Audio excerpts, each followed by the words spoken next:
Ngayon nga pala ay magre-reformat tayo ng computer. Ito ay naka AMD motherboard. Una, patayin muna natin ang buong system. Diin na natin ang power button. Yung, patay na. Sunod, isaksak natin itong USB bootable.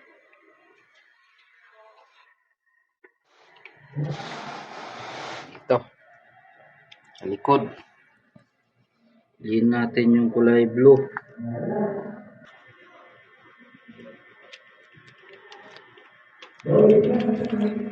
Yan. Okay.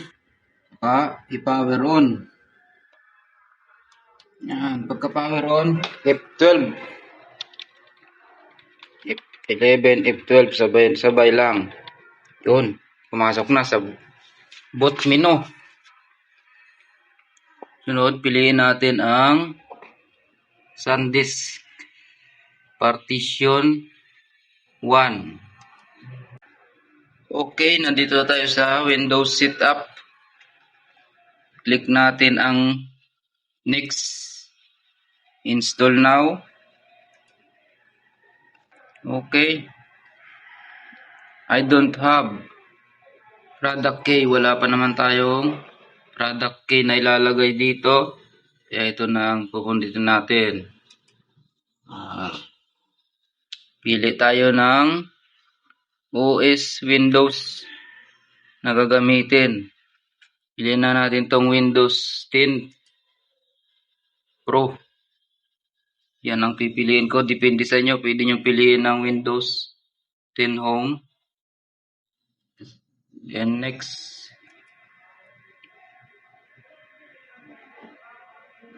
Yan. Accept. And next. Okay. Custom. Installation tayo sa baba. Ito. Yan. Burahin natin itong lahat ng mga partition. Burahin natin lahat yan. Click nyo lang. Delete. Kung wala na kayong files na kailangan yan, pag binura yan, maubos lahat. Okay, nagiging unallocated na yan. Partition 3. Bura ulit. Okay. Bura ulit yung partition 1. Delete lang, delete.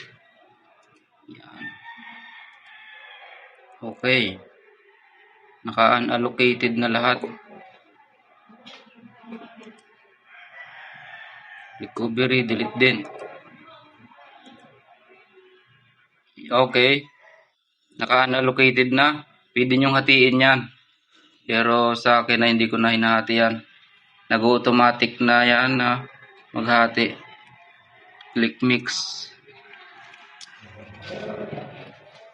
Hintayin na lang natin mapuno hanggang 100.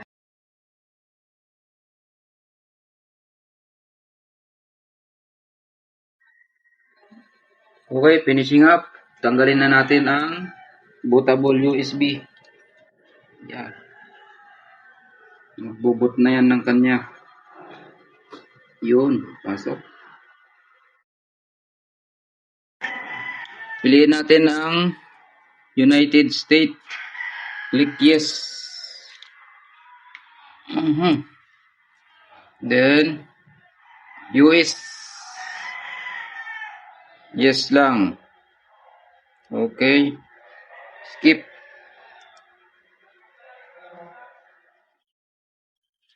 Yun, no? No internet. Wala tayong internet dito, kaya click natin I don't have internet.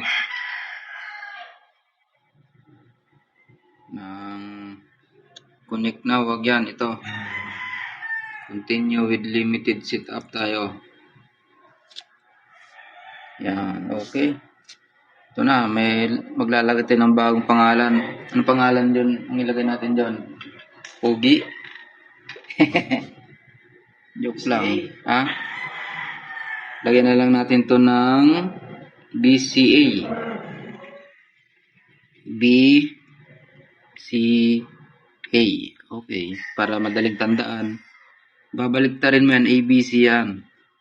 Kaya yan ang nilagay ko. Next. Yun, no? Password. Huwag na tayo maglagay ng password. Iwan natin tong blanco. Next lang. Yun. Okay, accept. Yun, not now. Huwag mo na ngayon. Okay, just a moment.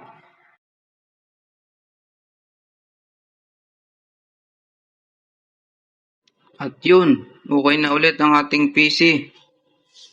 So yun lang po, salamat. Please share, like, and subscribe.